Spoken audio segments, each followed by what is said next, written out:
जिंदगी का सार। गांव का सुकून, रामपुर गांव, जहां सुबह सूरज की किरणें खेतों को चूमती थीं और हर इंसान एक दूसरे से आत्मीयता से जुड़ा था। इस गांव में एक साधारण किसान रघु रहता। रघु का जीवन सरल था। सुबह खेतों में काम, दिन भर मेहनत और शाम को अपने परिवार के साथ समय बिताना। वह कमाता कम था लेकिन खुश रहता था।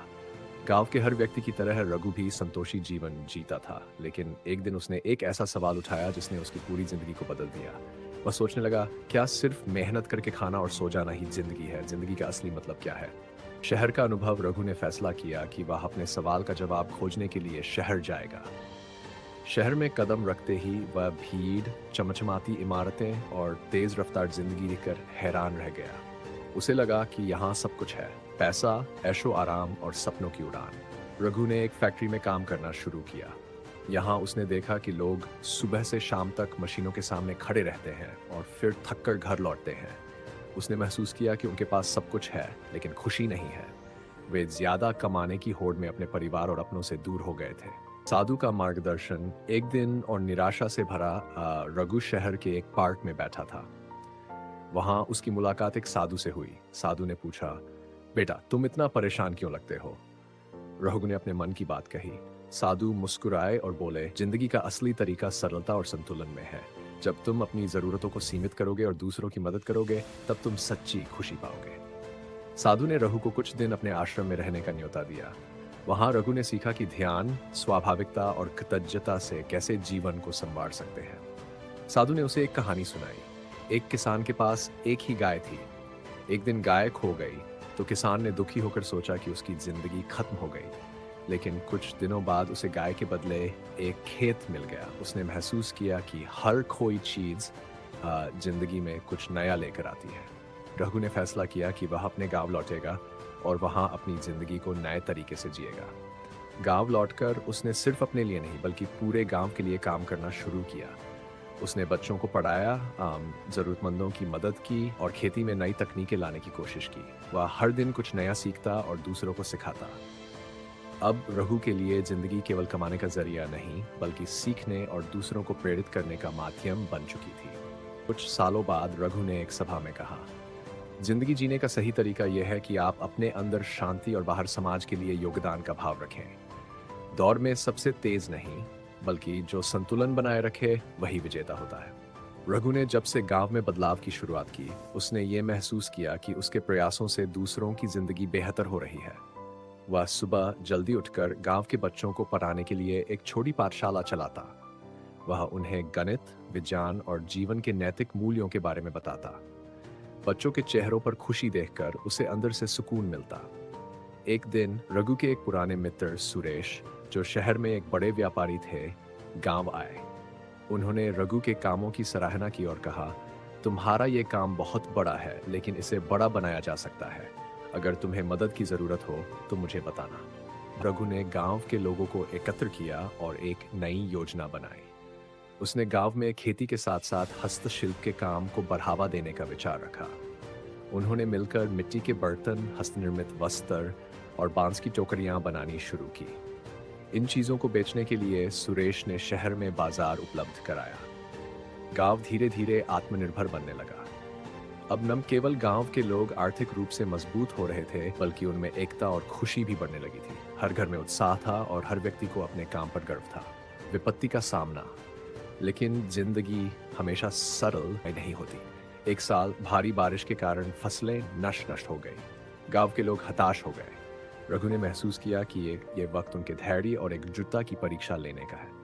उसने गांव वालों को कहा, हमने पहले भी कठिनाइयों का सामना किया है। ये वक्त हार मानने का नहीं बल्कि एक दूसरे का साथ देने का है।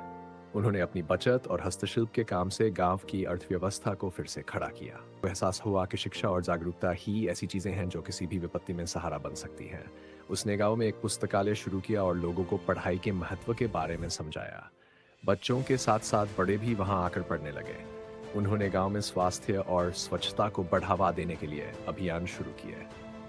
लोग अब अपनी सेहत को लेकर जागरूक हो गए थे। राष्ट्रीय पहचान, गांव की उन्नति की चर्चा शहरों तक पहुंचने लगी। सरकारी अधिकारी गांव का दौरा करने आए और रघु के काम को सराहा। उन्होंने गांव को आदर्श ग्राम घोषित किया और रघु को सम्मानित किया। रघु ने इस मौके पर कहा, यह सिर्फ मेरी नहीं पूरे गांव की मेहनत और एकता का नतीजा है। जब हम मिलकर काम करते हैं तो कोई भी मुश्किल बड़ी नहीं लगती। रघु की सीख। रघु की उम्र बढ़ने लगी, लेकिन उसके विचार और प्रेरणा लोगों के दिलों में बस चुके थे। उसने अपने जीवन के अनुभवों को एक किताब में लिखा जिसका नाम था संतुलित जीवन का रहस्य। इस किताब ने लाखों लोगों को प्रेरित किया। उसने अपनी किताब में लिखा, संतोष जो आपके पास है उसमें खुश रहना सीखें। समर्पण, हर काम को दिल से करें। सेवा, दूसरों की भलाई में ही आपकी खुशी है। संबंध, अपनों के साथ समय बिताना सबसे बड़ा धन है।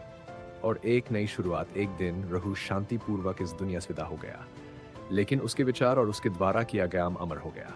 गांव के लोग हर साल उसकी याद में एक मेले का आयोजन करते जहां लोग शिक्षा, सेवा और सरल जीवन का महत्व सीखते। रघु के निधन के बाद भी उसकी शिक्षाएं और कार्य गांव वालों के लिए प्रेरणा बनी रही। गांव के युवाओं ने रघु के द्वारा बनाए गए मार्ग पर चलने का निर्णय किया। उन्होंने गांव को एक आधुनिक लेकिन नैतिकता से जुड़ा मॉडल बनाने का सपना देखा। रघु की बेटी मीरा, जिसने शहर में उच्च शिक्षा प्राप्त की थी, गांव लौट आई। उसने अपने पिता के विचारों को आगे बढ़ाने का प्रण लिया। मीरा ने गांव के युवाओं को एकत्र किया और कहा, हमारे पास रघु दादा का सपना है, इसे साकार करना हमारी जिम्मेदारी है। हमें शिक्षा, रोजगार और स्वच्छता पर और मेहनत करनी होगी। उन्होंने एक नई योजना बनाई, वन शिक्षा के लिए डिजिटल साधन। मीरा ने गांव के पुस्तकालय को एक डिजिटल केंद्र में बदल दिया। उसने लैपटॉप, प्रोजेक्टर और इंटरनेट की व्यवस्था की ताकि बच्चे आधुनिक तकनीक के साथ शिक्षा प्राप्त कर सकें। स्थानीय उद्योग का विस्तार। युवाओं ने हस्तशिल्प और कृषि उत्पादों को ऑनलाइन बेचने के लिए एक वेबसाइट बनाई। ये गांव के उत्पादों को राष्ट्रीय और अंतर्राष्ट्रीय बाजारों तक ले गया। स्वास्थ्य सेवाएं। गांव में एक छोटा स्वास्थ्य केंद्र खोला गया जहां प्राथमिक उपचार और स्वास्थ्य जांच की सुविधाएं उपलब्ध थीं। चुनौतियों का समाधान। हालांकि यह राह आसान नहीं थी।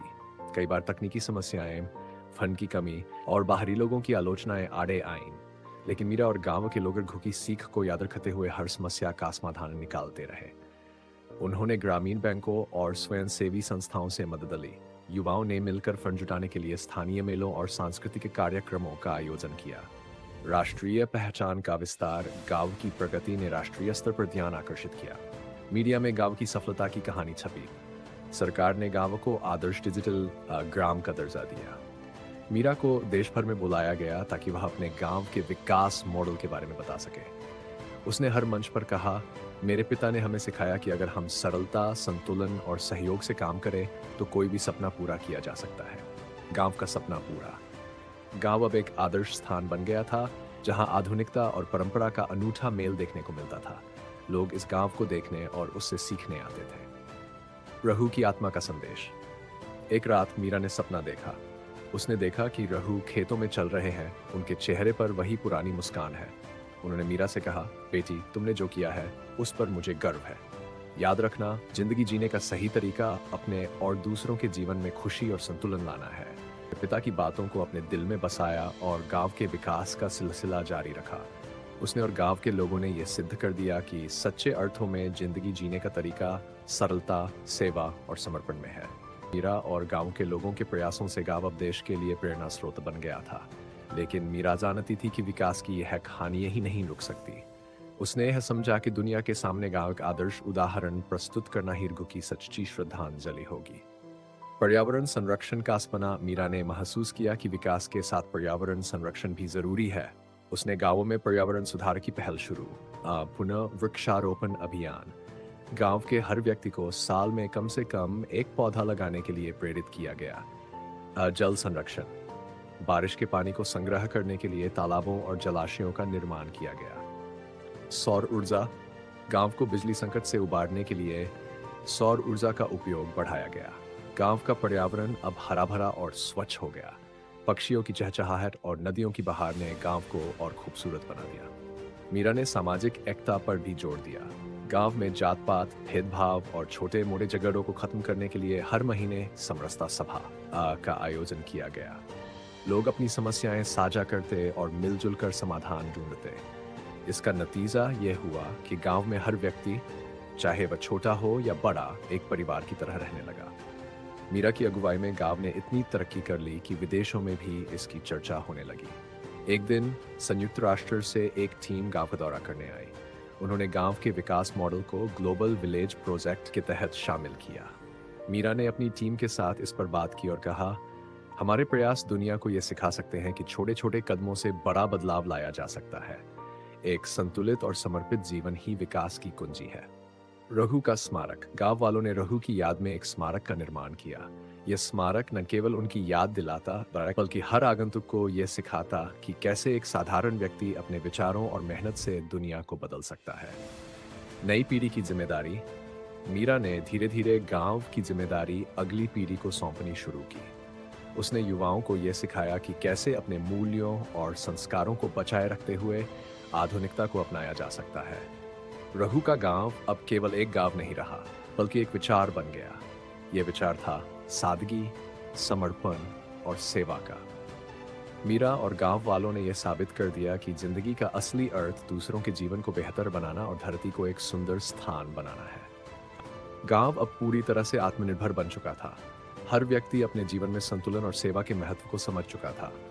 लेकिन मीरा जानती थी कि विकास की ये यात्रा कभी समाप्त नहीं होती। उसने अगली पीढ़ी के लिए नए लक्ष्य तय किए। गांव ने अब एक बड़ी समस्या का सामना किया, शहरों से बढ़ते प्रदूषण का असर।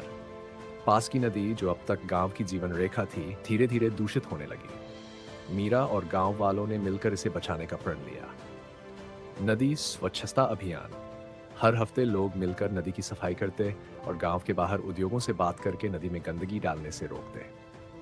जैविक खेती। खेतों में रासायनिक उर्वरकों के बजाय जैविक खाद का इस्तेमाल किया गया ताकि नदी और मिट्टी प्रदूषित न हो। ग्लोबल साझेदारी। गांव के मॉडल को देखते हुए अंतर्राष्ट्रीय संस्थाओं ने मीरा और उसकी टीम को अपने अनुभव साझा करने के लिए आमंत्रित किया। मीरा ने कहा, यह गांव सिर्फ हमारा नहीं बल्कि पूरी दुनिया के लिए प्रेरणा है। जब हम अपने पर्यावरण, शिक्षा और समाज का ख्याल रखते हैं तो हम सभी के लिए बेहतर भविष्य बना सकते हैं। विकास और संस्कृति का संतुलन। मीरा ने यह सुनिश्चित किया कि आधुनिकता के साथ गांव की संस्कृति भी जीवित रहे। उसने त्योहारों को मनाने के नए तरीके शुरू किए। स्थानीय कला और संगीत का उत्सव। हर साल गांव में मेले का आयोजन होता जिसमें स्थानीय कलाकार अपनी प्रतिभा दिखाते। तो गांव का इतिहास। बच्चों को गांव के इतिहास और रघु के संघर्षों की कहानियां सुनाई जाती। रघु विश्वविद्यालय की स्थापना। मीरा ने गांव में एक छोटे विश्वविद्यालय की स्थापना की जिसे रघु ग्रामीण विश्वविद्यालय नाम दिया गया। यहाँ छात्रों को केवल पढ़ाई नहीं बल्कि जिंदगी के वास्तविक कौशल जैसे खेती, पर्यावरण संरक्षण और सामाजिक सेवा भी सिखाई जाती।